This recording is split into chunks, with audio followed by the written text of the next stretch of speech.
Hello everyone, hello. This year is dedicated to Ili Nishmas, Rachalea Bas, Reb Chaim Tzvi. We're learning the Sefer Abbas Chesed. We're in the first Chelek, Perek Chi, the 9th chapter. And we're discussing the halachos of paying workers on time. Tashlumei schar sachir bizmano.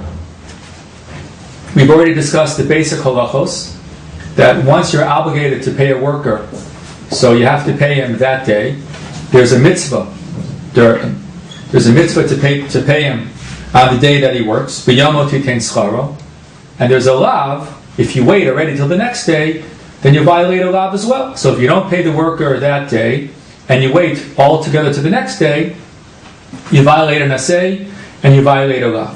And that's the basic halachas that we've established already.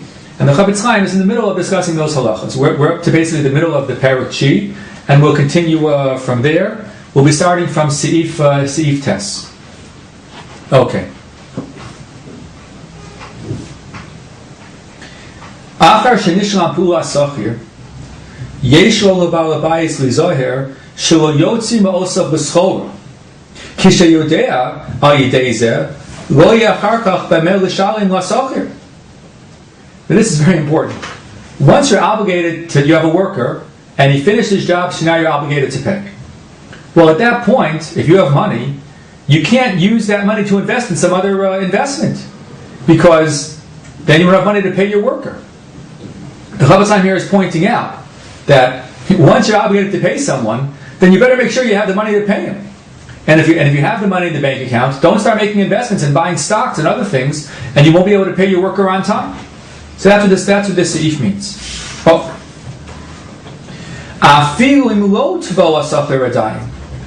And even if he hasn't come and asked for his money yet, certainly once he asks for the money, it's certainly usher. This means once you're obligated to pay. So let's say he hasn't called yet. Oh, by the way, it's time to pay me. Please pay me. You know you're obligated to pay now. He happens to have not asked for the money yet, but you're still obligated to pay. So if he asks you already for the money, toveya, he says, "Please, I finished the work. Please pay me." Then of course you can't spend money on other things. That's awesome until you pay him. But even if he hasn't asked you yet, of course the Chavetz Chaim is saying to you that you shouldn't put your money elsewhere. V'over mishum b'yom titein scharo. V'roi l'chol ben das l'shmor atzmo mizeh afilu kodem she'nishlam pula sachir. Chachamim of Barosho, any person who's intelligent should plan ahead. And if you know that you're going to have a bill coming up soon, a bill for one of your workers, plan ahead to make sure that you have money available to pay him.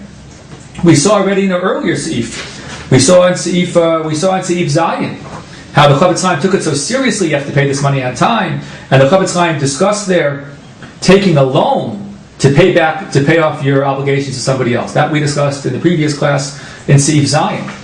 So the Chavetz Chaim is saying, plan ahead, and if you know that this bill is coming, you better make sure to have your money available.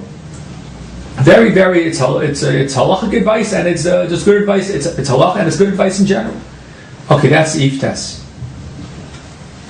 Now the Chavetz Chaim in the footnotes here gets into some of the details of these halachos. And he says as follows. You see, when exactly does a person violate the mitzvah or violate the lav? It's a little bit unclear. Well, the Chavetz Chaim says as follows. He says, we discussed earlier. Let's say a worker finishes working at the end of the day, so you're chayav to pay him the following night. So when do you violate the lav? So the Chavetz Chaim points out that some say you only violate the lav at the very end of the night. Well,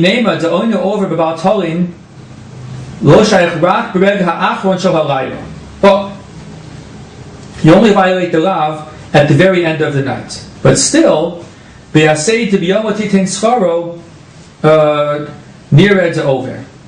it's like this. We saw earlier that if you happen not to have any money, so then you don't violate the mitzvah and the lav. You don't have any money. So you're honest from that. As soon as you get it, you have to pay.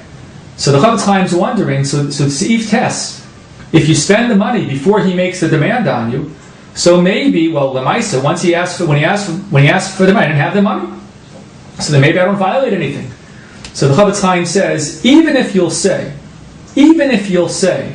that technically, on a technical halachic level, if you happen to spend the money before the night is over, so when the end of the night comes, you don't have any money, and therefore when the end of the night comes, so technically you might not be in violation of lo solim, the lav, of having the whole night go by without paying the person, because when the moment of the aveira comes, you don't have any money, you're honest, you're putter, it's out of your control, you don't have any money. Even if that's true, the Chofetz Chaim says, the mitzvah aseh, to pay on time,